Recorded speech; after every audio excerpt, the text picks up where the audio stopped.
United state की senate में पास किए गए नए बिल के मुताबिक यूनाइटेड स्टेट भारत को 5th जनरेशन फाइटर और उसकी टेक्नोलॉजी दोनों ऑफर कर सकता है और आने वाले 180 दिनों के अंदर भारत को यूएस की तरफ से 5th जनरेशन फाइटर को लेके कोई ऑफर मिलने वाली है। भारत का नया secret long range land attack cruise missile निर्भय और ब्रह्मोस मिसाइल का एक हाइब्रिड वर्जन होने वाली है। लद्दाख में S-400 सिस्टम को डिप्लॉय करने के बाद भी चाइना क्यों इंडियन एयरफोर्स के फाइटर जेट को डिटेक्ट नहीं कर सकता है, जबकि हम अगर सेम सिस्टम को डिप्लॉय करते हैं तो चाइना की सभी एयरक्राफ्ट को डिटेक्ट कर सकते हैं। और अंत में अभी इंडियन एयरफोर्स की MiG-29 की मिशन कंप्यूटर को बदलने का फैसला क्यों किया गया है। नमस्कार दोस्तों, मेरा नाम है अंशुमन नाइक और आप सभी का बहुत बहुत स्वागत है इंडियन डिफेंस न्यूज की डिफेंस टॉक सीरीज में। तो चलिए देर ना करते हुए आज की वीडियो शुरू करते हैं। आज की पहली अपडेट भारत की नई लॉन्ग रेंज क्रूज मिसाइल को लेके है। कल मैंने आप सभी को बताया था कि गवर्नमेंट की तरफ से भी एक नई लॉन्ग रेंज की क्रूज मिसाइल को डेवलप करने के लिए करीब 20,400 करोड़ सैंक्शन किए गए हैं। लेकिन ये कौन सी मिसाइल है, इसकी रेंज कितनी होने वाली है, इसके बारे में कल तक कोई जानकारी नहीं दिया गया था।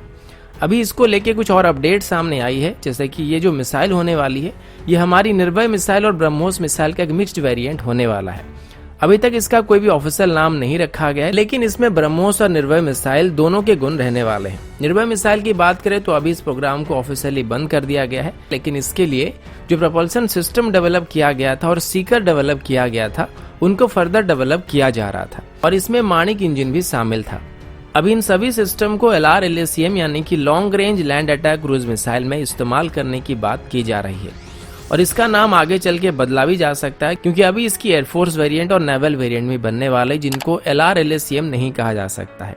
चलो नाम में कुछ नहीं रखा, उसको जानने देते हैं, लेकिन काम की बात करते हैं। काम की बात करें तो ये मिसाइल 1000 किलोमीटर तक मार करने के लिए डिजाइन किया जा रहा है और ये मिसाइल 1000 किलोमीटर को लगभग 20 मिनट के अंदर कवर करने वाला है। फ्लाइट के दौरान मैक्सिमम टाइम में मिसाइल सबसोनिक स्पीड में ट्रैवल करेगा, लेकिन टर्मिनल फेज में जब ये अपने टारगेट को हिट करने वाला होगा उससे कुछ ही समय पहले ये सबसोनिक स्पीड से सुपरसोनिक स्पीड में ट्रैवल करने लगेगा, साथ ही सीधी लाइन में अपने टारगेट की तरफ नहीं जाएगा, जिससे इसकी इंटरसेप्ट होने की चांसेस 90 से 95% तक कम हो जाएगी। इनिशियल स्टेज में इसमें जो बूस्टर लगेंगे उसमें थ्रस्ट वेक्टरिंग कैपेबिलिटी रहेगी, जिसमें इसको डिजायर्ड डायरेक्शन में मोड़ा जा सकेगा। इसके बाद सेकेंडरी प्रपल्सन सिस्टम के तौर पर इसमें मौजूद टर्बोफैन इंजन चालू हो जाएगा और ये टर्मिनल फेज तक बस सबसोनिक स्पीड में क्रूज करता रहेगा और इसमें भी माणिक इंजन का ही इस्तेमाल किया जाएगा। साथ ही ये भी सुनने को मिला है कि DRDO अभी एक और शॉर्ट रेंज की एंटीसेप मिसाइल को बना रही है, जिसे हमारे सी किंग हेलीकॉप्टर में इंटीग्रेट किया जाएगा और ये लगभग 55 किलोमीटर तक मार कर पाएंगे। वहीं पर आगे चल के इसको हमारे MS-60R हेलीकॉप्टर में भी इस्तेमाल करने का प्लान किया गया है। अब आगे बढ़ने से पहले मैं आप सभी का धन्यवाद करना चाहता हूं जिन्होंने कल हमारे चैनल को सब्सक्राइब किया है। काफी सारे लोग ये कमेंट कर रहे थे कि मैंने उनका कमेंट पिक नहीं किया था, तो ऐसी कोई भी बात नहीं है। भले ही मैं वीडियो में आपका कमेंट नहीं दिखाया था, लेकिन इसका मतलब ये नहीं कि मैंने आपका कमेंट नहीं पढ़ा है। अभी तक कल वाली वीडियो में 1550 से ज्यादा कमेंट हो चुके हैं, जिनमें से मैंने लगभग 1478 के आसपास कमेंट पढ़े थे। अब जरा एक कमेंट पर नजर डालते हैं जो कि मुझे लगता है कि काफी सारे लोगों के मन में सेम डाउट है और काफी सारे लोगों ने मुझे यही सवाल किया था कि हमारे चैनल की लोअर थर्ड में जब इंडियन डिफेंस न्यूज लिख के आता है तो उसमें पहले ग्रीन कलर, फिर व्हाइट कलर और उसके बाद ऑरेंज कलर आता है, जो कि उल्टा है और उनके मुताबिक पहले ऑरेंज और एंड में ग्रीन आना चाहिए। तो अभी इंडियन एयरफोर्स की MiG-29 की टेल में जो फ्लैग लगा हुआ है उसको देखिए, जिसमें सबसे पहले ग्रीन कलर है, फिर व्हाइट कलर और फिर ऑरेंज कलर है। तो इसका मतलब क्या ये है कि मैं सही हूं और आप गलत हैं? मेरे हिसाब से नहीं। अब जरा उसी एयरक्राफ्ट को राइट साइड से देखिए, तो अब आपको पहले ऑरेंज कलर दिखने लगेगा और एंड में ग्रीन कलर दिखेगा। अब इंडियन एयरफोर्स की कोई और एयरक्राफ्ट को अगर आप देखेंगे तो उसमें भी आपको पहले ऑरेंज कलर देखने को मिल सकती है या फिर ग्रीन कलर देखने को मिल सकता है। इसके पीछे खास वजह अपना देखने का नजरिया है। अगर आप किसी छोटे साइज की फ्लैग को अपने सामने रखकर अपने नजरिए से और सामने वाले की नजरिए से देखेंगे तो आपको ये फर्क समझ में आ जाएगा। और आगे बढ़ने से पहले कल की तरह आज भी सब्सक्राइब करना मत भूलिएगा। जो लोग हमारे साथ नए से जुड़ रहे हैं तो कमेंट करके बताना भी मत भूलिएगा। और जिन लोगों का एलिगेशन था कि मैं उनका कमेंट पिक नहीं कर रहा हूं, तो उसके लिए हम एक स्पेशल वीडियो बनाएंगे जहां पर सवाल जवाब किए जाएंगे। अगला अपडेट अस्त्र मिसाइल को लेके है। आप सबको कल मैंने बताया था कि डिफेंस एक्विजिशन काउंसिल की तरफ से अभी इंडियन एयरफोर्स और इंडियन नेवी के लिए 248 अस्त्र मिसाइल को खरीदने के लिए अप्रूवल दिया गया था।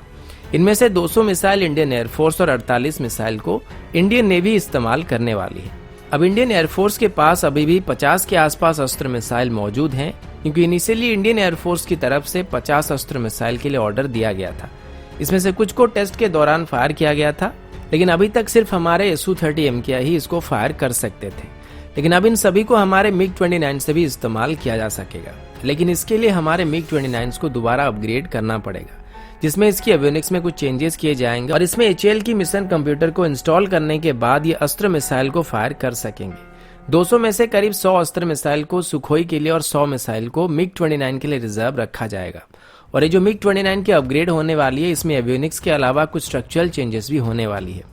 जैसे कि कॉकपिट के पीछे जो हम दिखता है उसको थोड़ा अभी बड़ा कर दिया जाएगा और वहां पर एडिशनल फ्यूल को कैरी किया जाएगा। इसके अलावा अब हमारे MiG-29 बेहतर एयर टू ग्राउंड रोल को कर सकेंगे और इनकी इंजन में भी कुछ माइनर मॉडिफिकेशन किया जाएगा। अभी जिन 200 के करीब अस्त्र मिसाइल के लिए ऑर्डर दिया गया था, इनकी डिलीवरी 2021 के बाद शुरू हो जाएगी और ये 2 अलग अलग तरह के सीकर के साथ आने वाले हैं। कल मैंने आपको एक बताया था, लेकिन अभी आई रिपोर्ट के मुताबिक ये 2 डिफरेंट सीकर के साथ आने वाले हैं।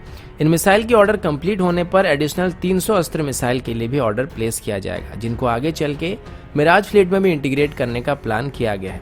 लेकिन इसके लिए अभी फ्रांस के साथ बातचीत किया जा रहा है, ताकि वो अस्त्र मिसाइल को RDY-2 रडार के साथ इंटीग्रेट करने के लिए सोर्स कोड को प्रोवाइड करे, ताकि इसके लिए सॉफ्टवेयर को डेवलप किया जा सके। अगला अपडेट इंडियन एयरफोर्स और पीपल लिबरेशन आर्मी एयरफोर्स को लेके है। पिछले 2 महीनों से लद्दाख में भारत और चाइना की तरफ से हैवी डिप्लॉयमेंट किया गया है और 15 जून को इंडियन आर्मी और पीपल लिबरेशन आर्मी के बीच जो आमना सामना हुआ था, उसके बाद ये तनाव काफी बढ़ गया था। इसके बाद ये डिप्लॉयमेंट आर्मी के साथ साथ एयरफोर्स की तरफ भी शिफ्ट होने लगा। इंडियन एयरफोर्स की तरफ से लद्दाख में मौजूद सभी एयर स्ट्रिप को एक्टिवेट कर दिया गया और यहाँ पर हमारे Su-30 MKI, मिराज 2000 और जगुआर जैसे एयरक्राफ्ट को डिप्लॉय कर दिया गया। साथ ही एयर डिफेंस के तौर पर स्पाइडर, आकाश और QR-SAM जैसे सिस्टम को डिप्लॉय करके रखा गया है। बदले में चाइना की तरफ से भी लद्दाख की नॉर्दर्न पार्ट में मौजूद उनकी सभी एयरवेज में भारी मात्रा में J-10 और J-11 जैसे एयरक्राफ्ट को डिप्लॉय करके रखा गया है। अब यहाँ पर गलत मत समझना, लेकिन लद्दाख की नॉर्दर्न पार्ट से मेरा मतलब अक्साई चीन तक सीमित नहीं है। मैं तिब्बत की बात कर रहा हूँ, क्योंकि अगर चाइना के नजरिए से अरुणाचल प्रदेश तिब्बत का सदर्न पार्ट हो सकता है, तो हमारे नजरिए से तिब्बत लद्दाख का नॉर्दर्न पार्ट क्यों नहीं हो सकता है। सब नजरों का खेल है, वो कह सकते हैं, तो हमें भी बोलने में टैक्स नहीं लगता है। अब सीरियस होने का वक्त आ गया है। तो इंडियन एयरफोर्स के वेटरन विजेंदर के ठाकुर के मुताबिक चाइना अभी बॉर्डर में एग्रेसिव होने के कुछ कारण हैं। सबसे पहला कारण S-400 है, जिसे चाइना को लगता है कि वो इंडियन एयरफोर्स के ऊपर कंप्लीट एयर सुपीरियरिटी को मेंटेन कर सकता है। लेकिन भारत को ये सिस्टम मिलने के बाद चाइना के पास अभी जो एडवांटेजेस है वो नहीं रहने वाली है और इसीलिए वो अभी लाइन ऑफ एक्चुअल कंट्रोल में जितने भी डिस्प्यूटेड रीजन है उन सभी के ऊपर कब्जा करना चाहता है। साथ ही चाइना के नजरिए से उनकी J-10C और J-16 जैसे फाइटर का मुकाबला इंडियन एयरफोर्स के सुखोई या फिर मिराज जैसे फाइटर नहीं कर सकते। साथ ही J-20 उनको किसी भी इंडियन जेट के ऊपर टैक्टिकल एडवांटेजेस दिला सकता है। लेकिन चाइना के जो डिफेंस एक्सपर्ट हैं वो यहाँ पर एक बात भूल रहे हैं कि तिब्बत में जहाँ पर उनकी पोजीशन है वो सी लेवल से लगभग 4500 मीटर की ऊंचाई पर मौजूद है। अब अगर ऐसे में वो लोग वहां पर S-400 सिस्टम को डिप्लॉय करते हैं तो ये 4500 मीटर की ऊंचाई से ज्यादा ऊंचाई में उड़ने वाले एयरक्राफ्ट को ही डिटेक्ट कर सकता है।